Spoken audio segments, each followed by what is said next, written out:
A evolução humana.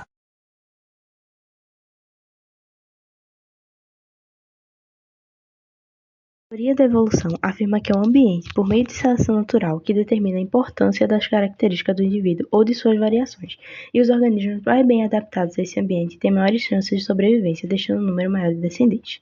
As espécies de seres vivos se transformam ao longo dos tempos, pois sofrem seleção natural, que priorizam seres mais adaptados ao ambiente que vivem, devido a suas características serem adequadas ao meio onde vivem. Afirmam que ocorreram mudanças dos organismos ao longo dos milhares de anos do planeta. Essas mudanças podem ser vistas, por exemplo, em fósseis de organismos que hoje não são encontrados na Terra, mas que possuem grandes semelhanças com organismos atuais. Um dos maiores nomes do evolucionismo foi o naturalista britânico Charles Darwin, que no século XIX produziu um conjunto de estudos que deu origem ao darwinismo, teoria considerada sinônimo de evolucionismo, e se proclamou o pai da teoria da evolução. Antes disso, porém, o francês Jean-Baptiste Lamarck já havia apresentado alguns estudos que contrapunham o modelo criacionista tradicional e sugeriam que seres vivos de hoje eram a evolução de seres mais primitivos. Lamarck estava no caminho certo, mas acreditava que os órgãos de funções dos seres vivos mais usados evoluíam, enquanto os menos usados atrofiavam. De acordo com a lei de herança de caracteres adquiridos, essas modificações devem ser transmitidas aos descendentes. No entanto, os organismos não são capazes de dirigir o seu próprio desenvolvimento, como seria justificado na teoria de Lamarck. Outro fator que favoreceu os estudos de Darwin em relação aos de Lamarck foi a falta de evidências científicas apresentadas pelos franceses, enquanto Darwin passou vários anos viajando e analisando várias espécies para publicar a origem das espécies. A doutrina darwiniana afirma que o ambiente seleciona os organismos mais adequados para povoar um determinado local, o que Darwin chamou de seleção natural. Segundo o evolucionismo, o ser humano, Homo sapiens sapiens, surgiria do processo de evolução de outras espécies já extintas, como o Homo erectus e o Homo habilis. Os humanos não descendem dos macacos, como muitos acreditam, mas os ancestrais que deram origem à raça humana e aos demais primatas atuais. A diferença entre evolucionismo e criacionismo. O evolucionismo é a teoria oposta ao criacionismo, porque não aceita o envolvimento de uma entidade ou ser divino nas criações dos tipos de seres vivos que existem na Terra. Para o criacionismo, a vida seria obra de uma entidade divina, enquanto para o evolucionismo, a abundância de organismos existentes é resultado da modificação lenta e progressiva de algumas espécies por meio de mutação e evolução. O que é evolucionismo social? O evolucionismo social, também conhecido como darwinismo social ou racismo científico, é uma corrente de pensamentos antropológico que usa os princípios da teoria da evolução da espécie para justificar o desenvolvimento das sociedades. De acordo com o evolucionismo social, os grupos sociais começam em estado animal e progredem à medida que se tornam mais civilizados. O evolucionismo social, ou seja, darwinismo social, ajudou a espalhar ideias de racismo como imperialismo, fascismo e nazismo, que criaram uma guerra deplorável entre grupos sociais e étnicos. A história da cultura humana teve grande importância para a evolução biológica do H.S. sapiens. O comportamento e a língua e suas peculiaridades que o indivíduo adquire durante sua vida são transmitidos para seus descendentes.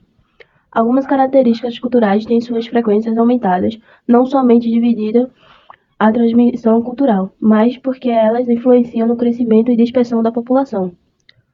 O aumento da complexidade, variedade e sofisticação de ferramentas associado ao aumento gradual do cérebro. Fogo mais ou menos 500 mil anos, ciências místicas 27 mil anos, pinturas 28 mil a 10 mil anos e enterros 60 mil a 23 mil anos. Estrutura populacional. Antes da agricultura, a sobrevivência humana se dava através da caça e coleta de bandos pequenos nômades. População estimada de 10 mil a.C. Essa estrutura populacional favoreceu a deriva genética. A agricultura, 11 mil / 8 mil anos, teve início da transformação da face da terra pelo homem. A estrutura populacional dos agricultores era diferente, porque eram mais numerosos, mas muitos mais sedentários, dificultando o fluxo gênico. 8 mil a 5.500 a.C. As populações agrícolas começaram a se expandir no Oriente próximo à Europa. De modo geral, a aquisição cultural considerada um marco na história da humanidade é a agricultura.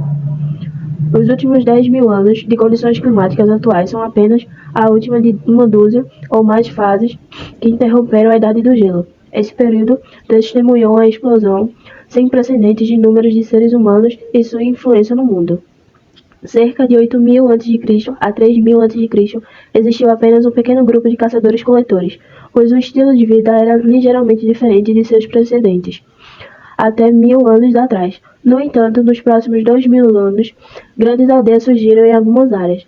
Nos próximos 2000 anos, a cidade sobreviveu. Após 2000 anos, a cidade tornou-se um império. 2000 anos depois, os fundamentos tecnológicos dos últimos 2000 anos foram lançados, incluindo impressão, energia nuclear e a primeira viagem tripulada à Lua. A aceleração do desenvolvimento humano pode ser atribuída à introdução da agricultura, à alteração deliberada dos sistemas naturais para facilitar a mudança de determinadas espécies ou grupos de espécies. A cultura permitiu o surgimento de comunidades maiores de pessoas e, pela primeira vez, o surgimento de assentamentos que poderiam ser chamados de cidades. Se a produção ocorre em uma área limitada, é possível alimentar uma população crescente convertendo mais terras à agricultura. Os rendimentos também podem ser aumentados por meio de técnicas agrícolas intensivas, como terraços e a irrigação. A agricultura intensiva requer um alto grau de organização social e política, e há uma tendência natural de que sociedades mais complexas se desenvolvam à medida em que a população aumenta. No entanto, as verdadeiras origens agrícolas ainda são pouco compreendidas. De fato, ao final da última era glacial, a sociedade humana terá uma organização social e tecnológica mais sofisticadas do que antes e estará bem mais equipada para enfrentar os desafios impostos pelas mudanças ambientais, como o derretimento das geleiras, o aumento do nível do mar e o reflorestamento. A paisagem estava bem mais preparada. Seja qual for o motivo, a maior mudança de maneira como as pessoas vivem em algumas partes do mundo é a crescente dependência de colheitas e a mudança de colinas e a seleção inconsciente de certas variedades étnicas. O gênero Homo se afastou dos australopitecos entre 2,3 e 2,4 milhões de anos na África. Os cientistas já estimaram que os seres humanos ramificaram-se do seu ancestral comum com os chimpanzés, o único outro hominídeo vivo, entre 5 e 7 anos atrás. Diversas espécies de Homo evoluíram e agora estão extintas. Estas incluem o Homo erectus, que habitou a Ásia, e o Homo neandertalista, que habitou a Europa. O Homo sapiens arcaico evoluiu entre 400 e 250 mil anos atrás. A evolução humana é a origem, e a evolução do Homo sapiens como espécie distante de outros hominídeos, como grandes macacos e mamíferos placentários. Desde o tempo de Linne, alguns grandes macacos foram classificados como sendo os animais mais próximos dos seres humanos, baseado na similaridade morfológica. No século XIX, especularam-se que nossos parentes mais próximos eram os chimpanzés e os gorilas. E baseado na distribuição natural das espécies, supõe-se que os fósseis dos ancestrais dos humanos seriam encontrados na África, e que os humanos compartilhavam um ancestral comum com outros antropóides africanos. Os australopitecos são agora vistos como ancestrais imediatos do gênero Homo, o grupo a qual os homens modernos pertencem. Homo sapiens é o nome científico do ser humano moderno. O ser humano moderno é conhecido como homem sábio, devido ao seu cérebro desenvolvido e grande capacidade cognitiva. Além do desenvolvimento cerebral, outras características que garantiram o sucesso evolutivo da nossa espécie foram a postura ereta e o bipedismo. Várias espécies surgiram e desapareceram no decorrer da história evolutiva da nossa espécie.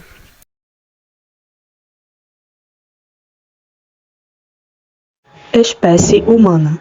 A evolução humana continua sendo um tópico muito debatido na comunidade científica, e várias árvores filogenéticas podem ser encontradas para demonstrar esse processo. Embora ainda existam discussões sobre certas espécies, é fato que na história evolutiva da espécie humana, várias espécies surgiram e desapareceram, restando apenas os humanos modernos. Sahelanthropus chandensis. Para alguns autores, esta espécie é a mais antiga e precursora do homem moderno. Esse hominídeo viveu há cerca de 7 milhões de anos e foi descoberto na África, no deserto do Chad. Muitos acreditam que eles eram bípedes, se distinguem melhor por seus rostos achatados e pequenas presas. Ardipithecus ramidus. Esta espécie foi descoberta na Etiópia. Seus fósseis foram encontrados com 125 partes, algumas bem preservadas. A espécie é uma fêmea, tem 1,2 metros de altura, pesa cerca de 55 kg, é um hominídeo bípede, porém pode subir em árvores. Essa espécie foi datada entre 4,4 e 4,5 milhões de anos atrás. Australopithecus apareceram em uma época em que a diversidade de espécies de hominídeos aumentou, acentuadamente de 4 para 2 milhões de anos atrás. Australopithecus anamensis é a espécie mais antiga de Australopithecus descoberta no Quênia. Acredita-se que tenha vivido entre 4,2 e 3,9 milhões de anos atrás. Australopithecus fius é a espécie mais conhecida. Foi descoberta em 1924 na África do Sul. Provavelmente viveu em nosso planeta de 3 a 2,4 milhões de anos atrás. Notavelmente, ele tinha um cérebro pequeno, apenas um terço do cérebro humano moderno. Apesar dessa diferença, seus dentes e mãos eram semelhantes aos humanos modernos. Australopithecus afarensis. O fóssil mais antigo dessa espécie chama-se Lucy.